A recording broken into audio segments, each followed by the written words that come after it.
Welcome to another episode of the Boss Experience podcast. My name is Michele Davis, and I'm your host. And I'm here with Rania Hotate, and we are here for another episode of helping you start your business. And often in business, just like with anything else, we need support. We need support from our family members. We need support financially. We need support maybe even from your kids. But also, a big part of our support network includes our partner. And our partner can be our spouse, our boyfriend, our girlfriend, whomever is in our lives. We need support from that person as well.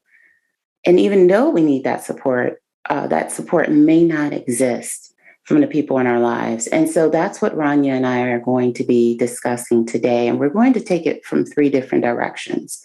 We're going to look at the impact in terms of how a lack of support from your partner actually hinders you from succeeding and starting your business.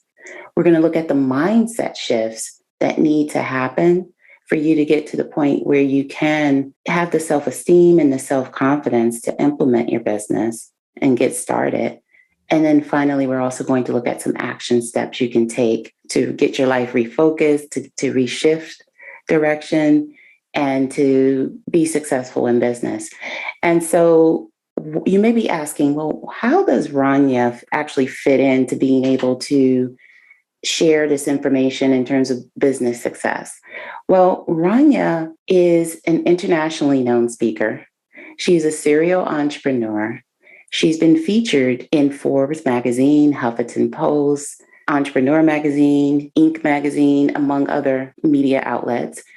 And her current company, which she's the founder and CEO of, is ID4A Technologies.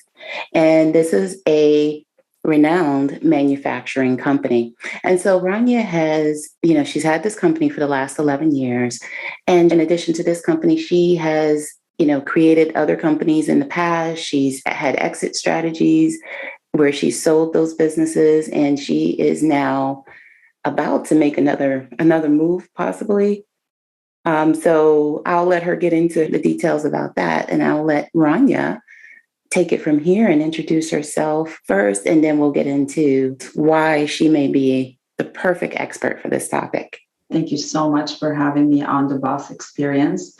And thank you for the beautiful and brief introduction as well to give our listeners a bit of an overview about who I am.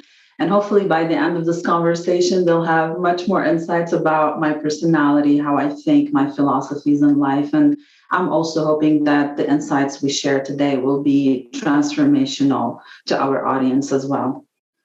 Absolutely. I'm looking forward to it. So why don't we start off by talking about, first of all, did I miss anything in your introduction? Because you've been featured quite a bit for your innovations in manufacturing and internationally. So I just want to make sure I introduced everything and all of your wonderful accomplishments. And then I want to ask, and the same thing the audience may be wondering, what qualifies you to begin to talk about relationships and not being supported? Because after all, being such a successful entrepreneur, weren't you always supported? People may be thinking you never had to deal with what I had to deal with. People may have that in their minds because they may think they're the only ones that are dealing with a particular situation. People always think that they are in an isolated bubble within their own experience until they share their story and realize that it relates with hundreds, if not thousands or millions of other people. And especially when you are an entrepreneur, there is a lot of common themes and common experiences that entrepreneurs have. And people have a huge misconception around success, around how people create success, about how people carve their path. And to be qualified, honestly, I speak for myself, from my own experience, because I am a person who started from scratch. I left my home country of Lebanon at the age of 18. I only had $1,000 in my pocket when I left home. At the time, my parents were getting divorced, so my family was falling apart. I came alone to the United States with only that $1,000, and I was supposed to be going to college and figuring things out on my own, because at that point, my family was not able to support me with any more financial resources beyond what they gave me to leave the country with. Wow. So I found myself landing in a completely new territory by myself. I had some family members in the area that I landed in, but there wasn't a very strong connection to the culture. And I still didn't know how I'm going to figure out what I'm going to do with only $1,000. And I was not going to ask anyone for money. That was really the initial starting point where I came in with so little and I had such big dreams. I didn't come to a new country, left my home because I wanted to work a small job and stay a small person. I had big dreams and I was hoping that leaving the environment I was in, which was extremely toxic, and the potential for growth was very limited due to the economic circumstances of the country, due to the war situation, to so many other factors that were limiting to what I wanted to ultimately achieve. So my hope was I can make it happen, but with so little, it's very hard to think it's possible. But then you start to look at your dreams and look at where you are, and then you soon start to follow the drive that tells you it's possible. You can make it happen. You're resourceful. You can work. You can make money. You can start to find new opportunities to expand on your capacity, on your abilities, on your skills, and take your education and learning experiences and also the struggles you're going through. I was a very young immigrant with no resources, and I had big dreams. That was really the combination that I was working with. Mm-hmm. I was willing to do everything I can. I was working so many jobs while going to school full time. I didn't stop. There was days where I wouldn't sleep for 3 days in a row. And that was the norm I was living for a long time. There was nothing easy about it. And I moved states. I went to different colleges that people dream to go to because I took my work and I'm like, I can do this. I can make it happen. I can find ways to get loans, to get scholarships, to find ways to fund my own education. And that's exactly what I did. So I never had to ask anyone to support me because I never had that support system. So I learned to be very self-sufficient in so many ways. Then when I went into entrepreneurship, I was still in college. I was only in second year in college when I wanted to become an entrepreneur because I thought I'm not going to achieve my dreams having these small jobs. That's not going to happen. I need to find a way to really put all my talents in a package and start to bring those ideas that I have to the table to build businesses and to build companies and to build something bigger than myself, so I can really expand on all the capabilities that I have and reach my own potential as an individual and as a creative entrepreneur. And that's what I started to do. I just started literally to do it. And as soon as you put yourself in the position of taking actions, you find yourself taking the next step and the next step and moving, even if it's slowly, you inevitably start to move forward because all what it takes to get from A to B is for you to start walking the path. So, so you tell me about not being supported. I did not have any support. Even when I was starting my companies, the judgment that I was facing, the discrimination I was facing, the sexism, all the different levels of struggles that you can think of when you are presenting yourself as a young female entrepreneur in the business world and trying to do any fundraising, or you're trying to even present your ideas to potential investors or to potential clients. There's a huge barrier there when it comes to how people perceive women, how people perceive young women, how people perceive immigrants, how people perceive you being from a certain country or from a certain race, how people perceive you if you were someone who's a bit more attractive or you don't look like a certain stereotype of what people in certain businesses look like. So there's so many layers of discrimination that you have to deal with. And none of it is supportive by any means, right? Not at So all. what happens is that you have to choose, do I need the validation from someone else, or do I choose my self-belief and my own vision for what I want to achieve and follow that and let that be the main driver for my own activities and my own initiatives, per se. From there, you as an individual, you inevitably also have, beyond your support system and business or your friends, you also have your personal relationships with potential partners or spouses. And through those types of experiences, also, you have completely different challenges that you have to deal with. And to be honest, from my personal experience, and I've heard that from so many ambitious and successful women as well, that they were rarely in a position where their spouses or their partners were fully supportive.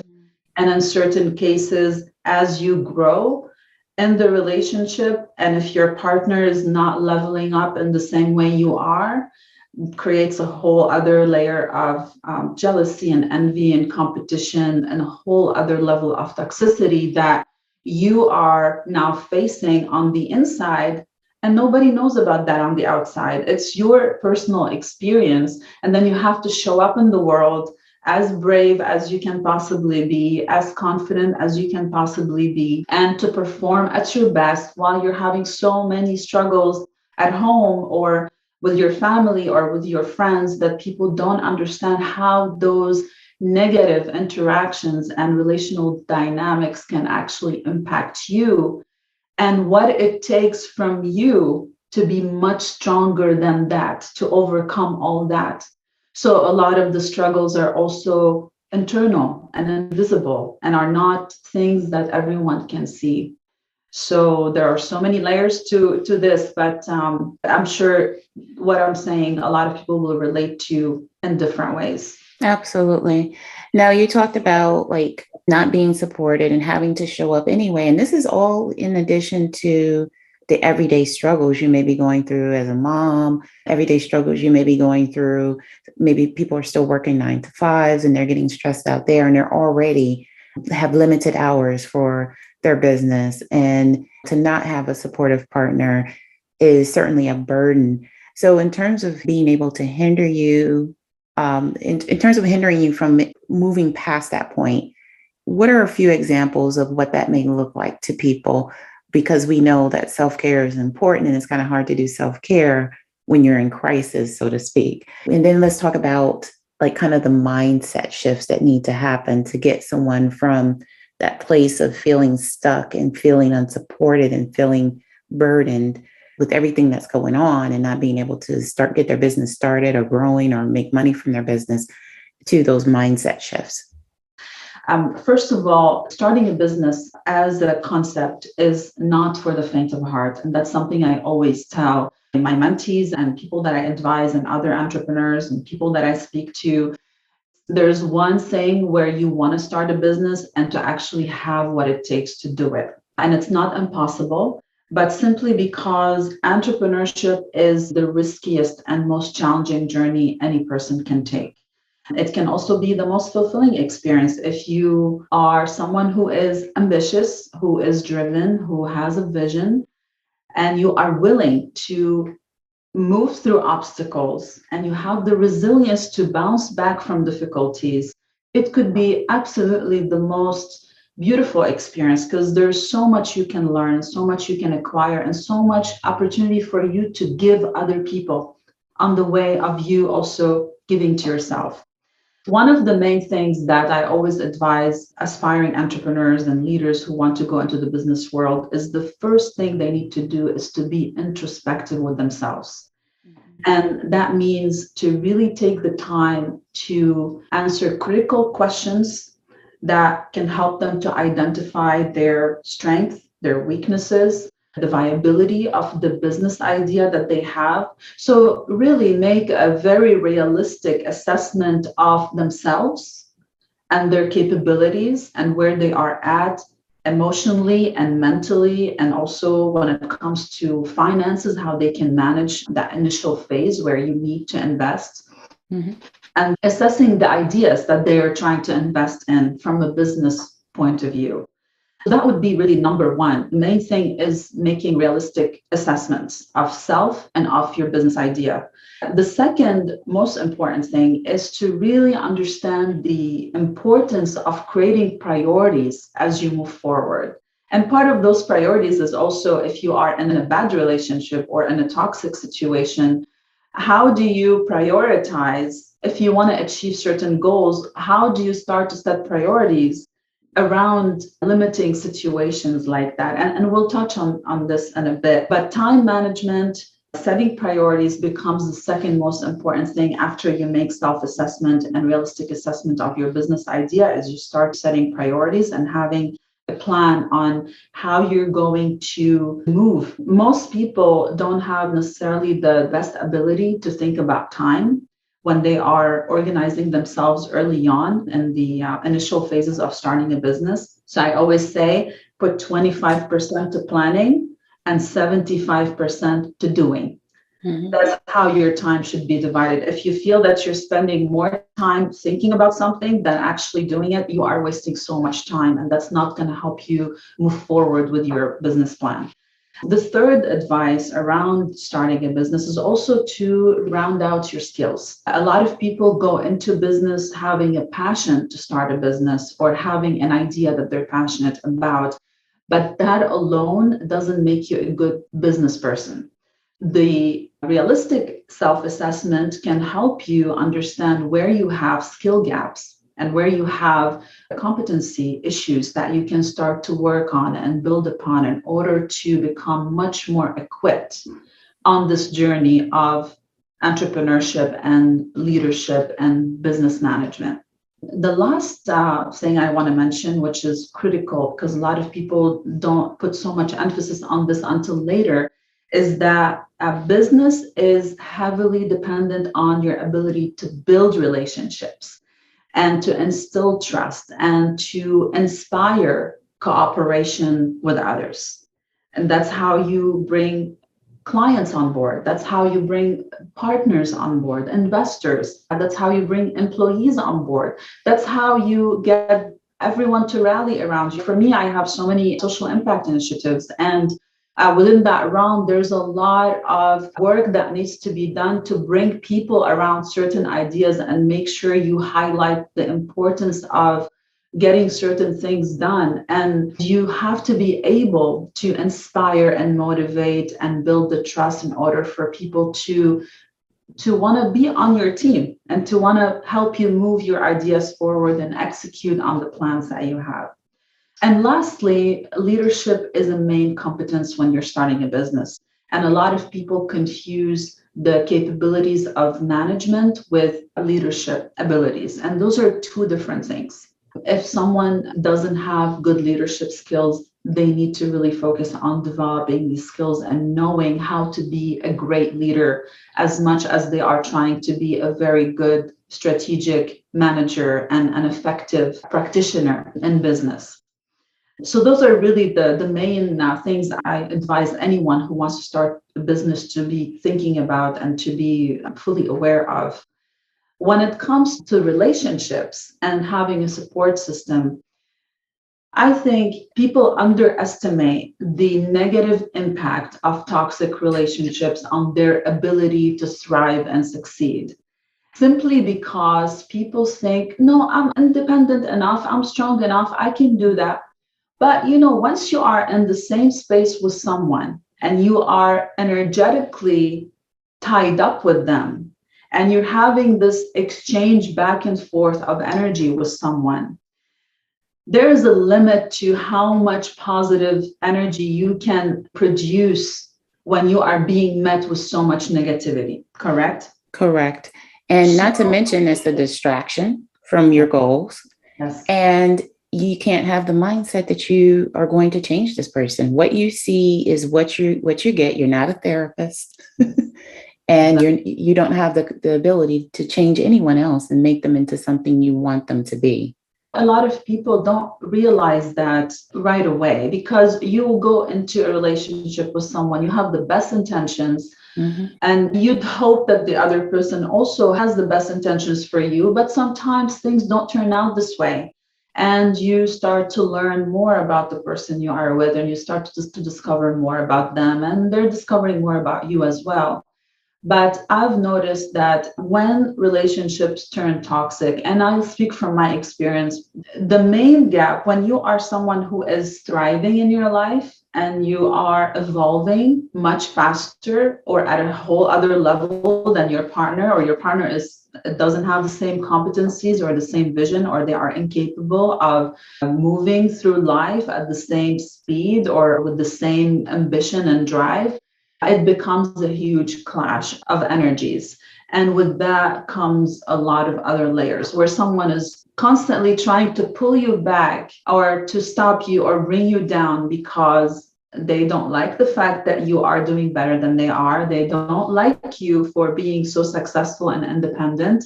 And what they liked about you in the beginning can start to become a threat to their own self confidence and their own sense of self worth. And they start to respond in different ways to your dreams and to your vision and to your achievements. And last thing you want as someone who is trying to move forward is for someone to be literally pulling you back. It's as simple as that. Yeah. And it can be confusing, because you're thinking, well, this person really, really cares about me. Why aren't they supporting me? Right. And those are the nuances that you don't really understand, especially for at least most people that I know who are similar to myself and our audience who are interested in becoming entrepreneurs and building businesses. Generally speaking, if they are healthy individuals, they have so much positive energy and they're literally walking around spreading so much positivity because they know the value of motivating and supporting other people. And they know the value of cooperation more than conflict and competition. If you are someone like that and you are met with someone who is seeing you as a competition, or they are not at ease with the idea that you are such a driven person who has all this energy to do all these things and you are succeeding at it and you are doing great, and they see themselves that they are not capable of matching you at that level, they could be a distraction, like you mentioned, because now you're stuck in a dynamic of competition and conflict that is based on insecurities. And like you mentioned, you think that this person, I thought you were my partner and you will be there for me. Then you start to realize you're actually dealing with someone that you can sometimes easily label as an enemy because they're working against you and they're not being supportive to you despite of you maybe doing the opposite and being absolutely supportive and doing everything you can to make things move forward. But at some point you have to choose you, and there's nothing wrong with that. And I think this is something that a lot of people need to hear, because all of us have been in a place where you think if I do more and I give more and I'm more patient and I compromise here and I keep giving there, things will be better. Why? Because I'm optimistic and I see things that could be better and could change. And back to what you said as well, sometimes you have to give up on the idea that your positive energy and your support and your love and your attention will be able to transform someone else to the better if they're not willing to change themselves. And you have to be very smart about your long-term vision. You have to be very smart about how you want to move through life. You have to be very smart about how you utilize your energy and how you invest it. Especially as we grow older and we move forward in our lives, time becomes extremely valuable and your energy becomes extremely valuable. And those are your biggest assets. If you waste them or if you invest them in the wrong way, it's not the same as when you were 15 or 20 years old and you're reckless about how much time and effort and energy you give to the wrong people. Those are the things that I wish people pay attention more to and understand that at some point you have to let go of the expectation that you giving more, you doing more, you compromising more will give you the result of a changed person that will be ultimately more supportive to you. Absolutely. Before we get into action steps, because Uh-huh. definitely if you're in a toxic relationship, neither Rania or myself support staying in that relationship. Anything that is, abusive emotionally, physically, financially, or anything that's just not empowering to your spirit, are considered toxic relationships. So there's instances where you definitely need to have an action plan, and Ryan's gonna have some ideas about that in a moment. But there are those kind of situations where maybe your partner wants to be supportive, but they really don't know how. They just need direction and guidance. So how do you know the difference? But how do you know you have that person that actually, wants to be there, and it's just a matter of the two of you working together in terms of your communication, maybe you communicating, what your needs are, and maybe sharing what you're doing. What would you add to that in terms of like, how do you know when you have that partner that is not toxic, but this is just like a communication issue?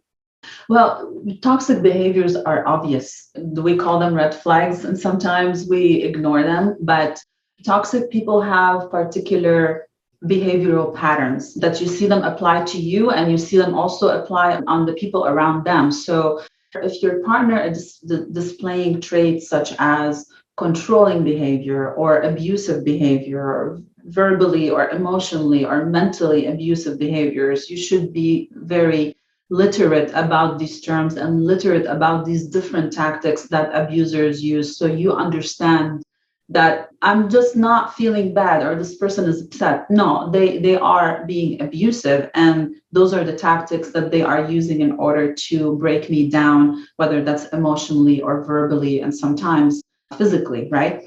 I encourage people to get more educated on those psychological topics and understand more about what abuse means and what does it look like in terms of behaviors, so they could detect that in their partners and understand what's the difference between normal behaviors and responses that are not necessarily extremely toxic or abusive. Those are normal reactions versus extreme behaviors that are coming from a toxic person or someone who has a personality disorder of some sort, or they have mental health problems that you're not necessarily aware of.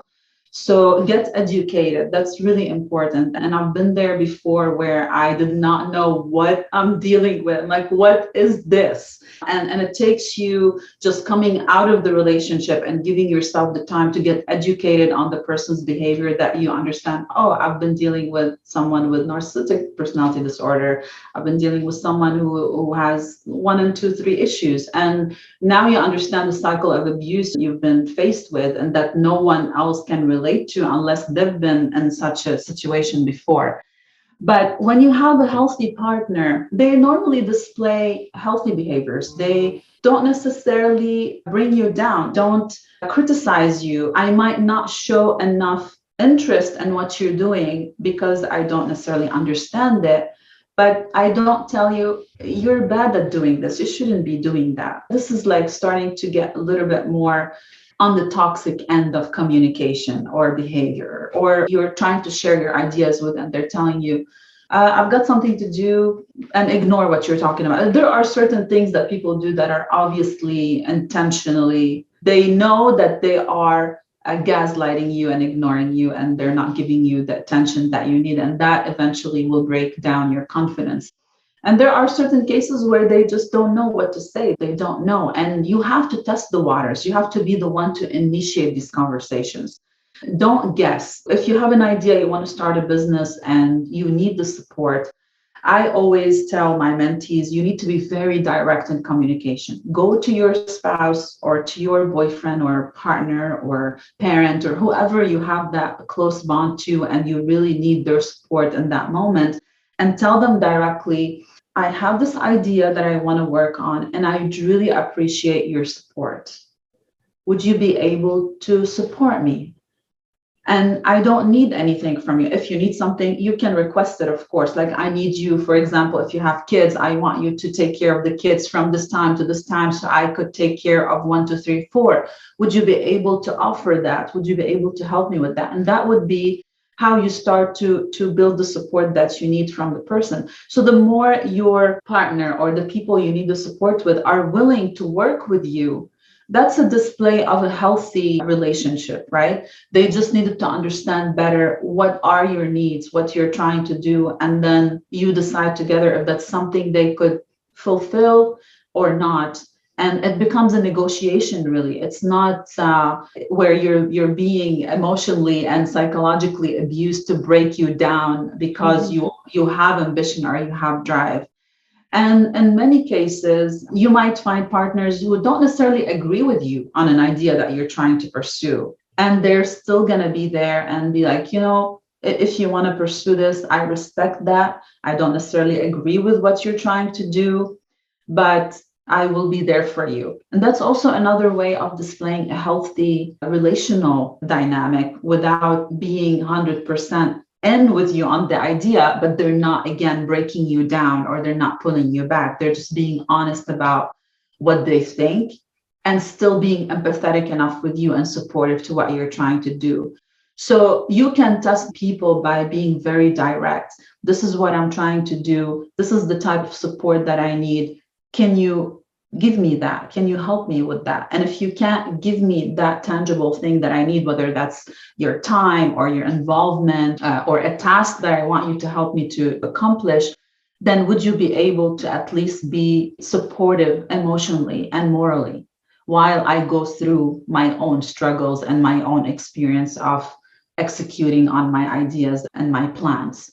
So those are the two ways. So you either involve the person directly, you ask them, you have a request and you want them to fulfill a certain need that you have, or you ask for their moral support, even if they don't necessarily have a direct involvement or they don't have a tangible contribution to your efforts or to your initiatives, if they could be there for you. And you will know immediately through that conversation if your partner is fit to be a supportive partner or not, because they're either going to tangibly contribute, whether they're with time or with compromises, working around your plans, if they're willing to work with you so you can accomplish what you want to accomplish, that's a positive sign, or whether they don't necessarily agree with you, but they are willing to be there for you and cheer you on so you can accomplish what you need to accomplish. Those are the two positive things that you're looking for. If you don't get those two signals back, you have to be extremely careful. If they start to destroy you, they start to destroy your ideas, they try to break down your self-esteem, now you're entering the toxic territory, and down the line, it will only get worse, especially if you're trying to build, because those toxic relational dynamics can literally have not only a huge toll, it's not only a distraction, but it's a destruction. So you have to be careful who you want to be surrounded with, especially if you're trying to build and move forward. You cannot be building with someone destructive.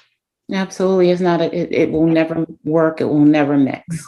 No. So let's say someone does their self-assess, that they've assessed their situation, they realize it's toxic. What would you recommend in terms of action steps? Because people have to be careful about how, particularly if a relationship is abusive, kind of your toxic relationships, and then there's, relationships that are beyond toxic and they're just downright abusive. So what would you recommend in terms of how someone can take the action to actually separate? Because until you separate yourself from that toxic person, from that relationship, you're not going to be able to fully blossom into that entrepreneur, that successful entrepreneur that you want to be. So let's talk about action steps. Sure. I think the most important thing to do, you assess your situation very realistically. And if you're not sure you have the capability of having the most accurate resolution or conclusion on that, talk to specialists, talk to therapists, talk to psychologists, speak with people who might have a much better understanding of what you're going through from a clinical perspective, and they can give you more directions. If what you're dealing with is something you can work on and enhance through therapy or through coaching, or if you're dealing with a personality that there is no way It's going to evolve. Like when you're dealing with someone who has a narcissistic personality disorder or other extreme types of sociopathy and psychopathy, that you can do nothing about it as a partner. And you have to choose to get out of the situation, because those are extremely abusive situations, extremely toxic, extremely destructive. And in most cases, those people do not have the capacity to change. So it's not a matter of building healthier habits or working on childhood traumas through therapy and being, because they don't have the capacity to evolve, they don't have the capacity to self-reflect. So you have to really understand what you're dealing with. And I've been in that situation, so I can speak for myself. Toxic situations where the person has toxic traits that could be worked on through self development, because we all have toxic traits.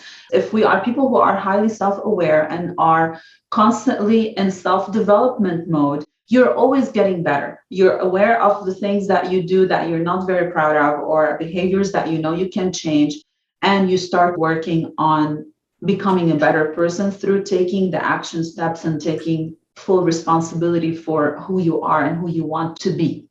But if you're someone who doesn't have the capacity, it becomes a lost cause. You're investing the time and energy in trying to work something that doesn't have the potential to be workable. It will be good to understand the person you're dealing with, what you're dealing with. If it's something you can go to therapy and have coaching with professionals that can help both of you evolve in the relationship to have a healthier dynamic, great. If through that understanding and assessment, you know you are in a highly abusive situation, that's not going to be better in any way, because you are working with the personality that doesn't evolve and grow in the same way that a normal human does. You have to really be determined to choose yourself over that situation. Most importantly, you have to ask yourself this one question: is the way I'm being treated right? Is that how I want to be treated? And that's what I want for my life. How does this make me feel? You have to self-reflect on those things, because those give you the answers. You don't need to be justifying and making excuses for people that treat you horribly. Absolutely. So you have to ask yourself, how does this make me feel? Is this how I want to be treated? If the answer is no, this makes me feel horrible. This is taking life away from me. This is taking energy away from me. This is making me feel bad about myself. You know how you want to be treated. You know, if something you are receiving is making you feel any kind of negative emotion, you have the answer and you got to choose. If you are someone who have self-respect and who have self-worth, you know how you want to be treated, and you will never ever allow someone to treat you in a certain way. And you will always choose your own dignity and your own self-respect, knowing your own value as human, regardless if you're a woman or a man. You decide, you have to decide, I deserve better. And this is not what I want for myself. So it's much simpler than what people think. Most people put so much focus on the other person, and they forget to think about, what do I want? How does this make me feel?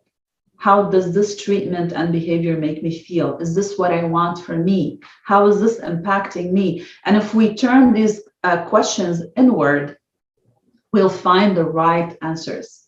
We'll find all the right answers, and you'll find a way to move yourself out of bad situations much more quickly than people think that they are capable of. Because a lot of people feel guilty and feel, no, but how am I going to do this? And I should try more. No, it's not about trying more or harder.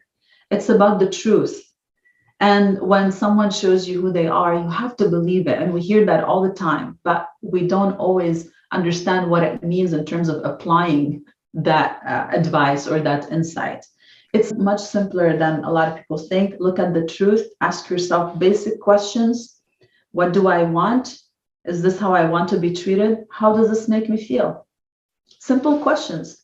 And through those introspective type of assessments, you can make faster decisions, and you are able to make more empowered decisions from a place of self-worth and from a place of self-respect.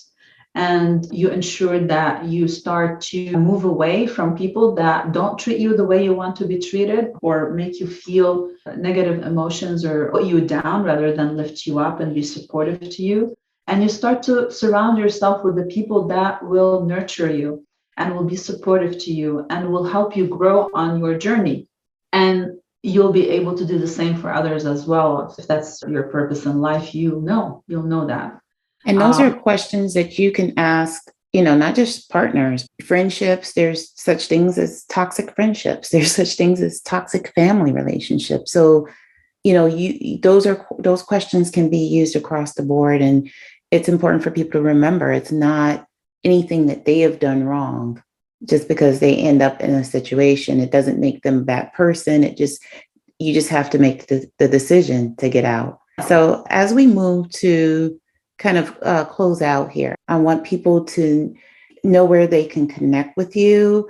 You mentioned mentees, that you have mentees. Like, what if people want to say, you know what, how do I reach out to Rania? How do they get a hold of you online? Sure. I mean, the best way to connect with me is through my social media pages, and we can also share those links We will. Yeah. with episodes so people can contact me or reach out to me, connect with me through my Facebook, Instagram, Twitter, also on LinkedIn if they like to. And there's also my website. If someone wants to contact me directly, they could submit through my website a detailed contact form, and my team will reach out and arrange for any kind of meeting that they're looking for, whether that's a coaching session or speaking engagement or anything like that. Your social media page, let's speak it out in case anyone's just listening and they don't catch the video version. And then if you can tell them what your website is, so that way if they're just listening and they don't have access to the show notes for the podcast, or they're not watching it on YouTube, this way they can find you that way. My website is raniahote.com, which is first name, last name.com. On Facebook, they can find me with Rania Hotate official page. And on Instagram, it's Rania Hotate official public page. On Twitter, it's my first name, Rania underscore Hotate. Excellent. And what are your last words to the listeners for today's episode? My last words, especially for our listeners who are struggling to make decisions in their lives, if they are in toxic situations or toxic relationships, or they don't have the support system that they need, and they have great ambitions and great ideas, and they want to go into business and become successful entrepreneurs, I say you have to be very determined in terms of who you want to become as a person, have a very defined idea of who you want to be, who you want to become, and also have a clear idea of who are the people you want to be surrounded with, because business is all about relationships. Life is all about relationships. And especially if you are aiming to become an entrepreneur, your life will revolve around building networks of people and relationships that will be conducive to your growth at an individual level and also at a professional level. So you have to be determined to choose the right people and make sure you are always aware of who you are surrounded with, and be very strong about detaching and moving away and choosing yourself at any moment in time in any relationship, whether that is family or friendships or intimate relationships or business partnerships. You have to be strong enough at one point in that relationship. If you feel you are not being valued, you're not being respected, you are not being reciprocated, you are not being built up and supported, you have to be strong enough to move away and to detach and choose yourself and choose the right people in your life. And I can't emphasize this more, because our entire life is built around having healthy relationships if we want to have a good life and we want to thrive. I couldn't have said those words better, Rania. It's been such a pleasure hanging out with you for this episode. I think I just want to thank you for providing so much knowledge and some great tips for my audience. And with that being said, that's a wrap for this episode. And Join me in the next episode of the Boss Experience podcast. Thank you. It was a pleasure to be with you on the show. Thank you very much.